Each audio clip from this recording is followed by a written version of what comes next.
Imagine hearing the quiet hum of a franchise trying to evolve, not with noise, but with moves that speak louder than words. Behind the headlines, beneath the usual chaos of free agency and draft talk, something more strategic is happening in Flowery Branch. And if you've been paying attention, you know exactly what I mean. Because this offseason, the Atlanta Falcons aren't just chasing splash, they're creating identity. And today, we're pulling back the curtain on 3 critical stories shaping that effort. Be sure to hit the like button and let's dive in. Let's start with the move that may seem small on paper but has big implications for the Falcons' defensive identity, the return of cornerback D. Alford. Re-signed to a 1-year deal ahead of the 2025 season, Alford isn't just depth, he's a tone setter. At 27, Alford is coming off a 2024 season in which he started 11 games and posted career highs across the board, 83 tackles, 11 pass defenses, 1 sack, and 1 forced fumble. Yes, there were some coverage breakdowns.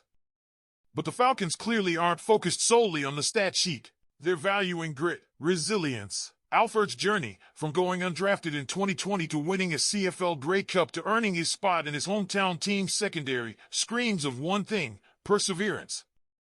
And what makes this move even more calculated is how it aligns with the rest of the secondary. A.J. Terrell continues to hold his own as the shutdown cornerback on the outside, often shadowing the league's best receivers. Mike Hughes brings reliable veteran depth, having allowed just 358 yards and 2 scores last season. And don't forget Clark Phillips III, the promising young nickel cornerback who made strides toward the end of 2024.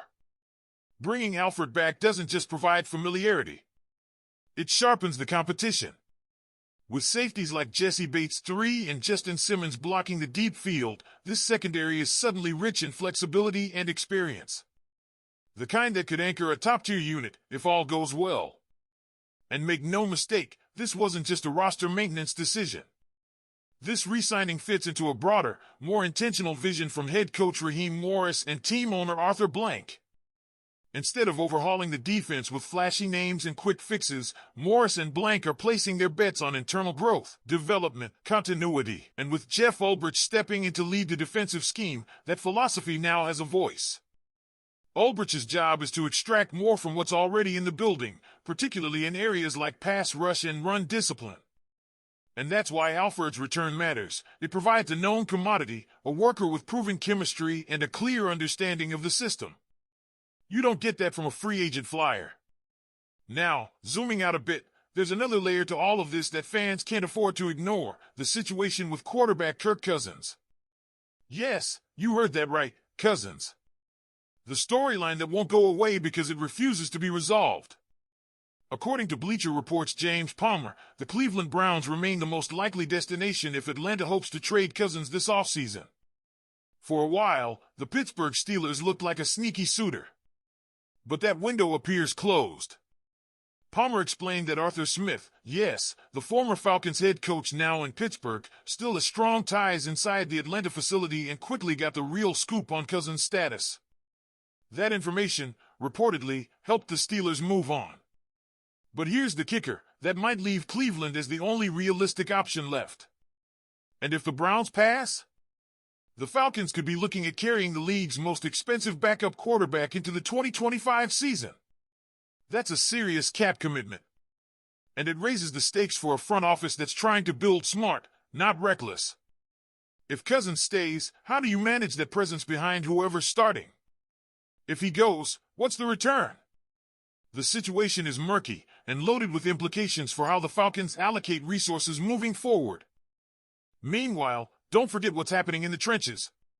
With longtime anchor Grady Jarrett released at the start of free agency, there's a massive void on the defensive line. While Atlanta has some young talent ready to step up, 2024 draftees Rick Orhororo and Brandon Dorlus among them, they aren't sitting still. The Falcons are clearly scouting the next potential interior disruptor. Case in point, they recently hosted South Carolina defensive tackle T.J. Sanders for a visit. This is no ordinary prospect. At 6'4", 300 pounds, Sanders is a pressure specialist.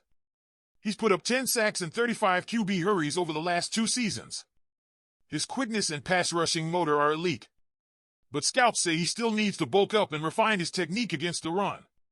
And here's what makes Sanders particularly intriguing. He's currently listed as the number 38 overall prospect on Pro Football Focus 2025 Big Board. That makes him a prime second-round target. Problem is, the Falcons only have 2 picks in the first 2 days of the draft.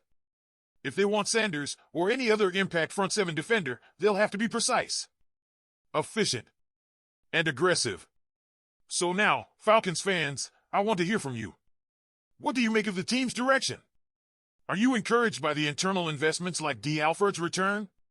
Do you believe Kirk Cousins still has trade value, or should the team commit to keeping him in the building? Drop your take in the comments. Picking up right where we left off, let's dig deeper into the Falcons' current priorities and how some under-the-radar moves might be signaling a much bigger strategic picture behind the scenes. Because as quiet as it's been publicly, internally, the Falcons are laying the groundwork for what could be the most carefully constructed roster in years. Let's revisit the Kirk Cousins situation, because it's not just about quarterback depth, it's about what the Falcons want this team to be. According to everything we've gathered, if Cousins is still on this roster by the time OTAs begin, it creates one of the most delicate balancing acts in the NFL. Not because Cousins can't contribute, he's a proven leader, a playoff-tested veteran. But because the Falcons already committed to Michael Penix Jr. as their long-term vision at quarterback. That decision was made. That investment was real. And having Cousins in the building after Penix's development officially begins? That's not a light situation. Remember, Penix was the 8th overall pick in 2024. You don't use that kind of capital on a project. You build around it. So if Cousins doesn't move before the draft, you can expect a full-on microscope around Flowery Branch, tracking every interaction, every first-team rep, every post-practice comment. That's the kind of narrative the team would prefer to avoid, especially with Raheem Morris and Zach Robinson installing a new offensive system that demands total buy-in. So once again, it circles back to Cleveland. If a deal is going to happen, it's likely to come down to whether the Browns are comfortable parting with a day 2 pick, possibly conditional based on Cousins' playtime. Now, while the quarterback question remains open, another position is quietly solidifying: linebacker. Caden Ellis and Troy Anderson are projected to be the starters heading into training camp, and there's growing internal confidence in both. Ellis was praised for his versatility last season, shining as both a blitzer and in coverage. Anderson, after an injury-plagued year, has been rebounding with urgency and has reportedly looked quicker and more fluid in off-season workouts. There's also something else you can't ignore: the tone Arthur Blank has set since the regime change. While we haven't heard from the owner as much this offseason, the direction is unmistakable. Blank has doubled down on infrastructure, continuity, and, most of all, patience. That's why D. Alford's contract extension isn't just about snaps in 2025. It's about rewarding player development. It's about reinforcing that this is now a team-first, system-first operation. Alford is the epitome of that identity. Undrafted, overlooked, but relentless.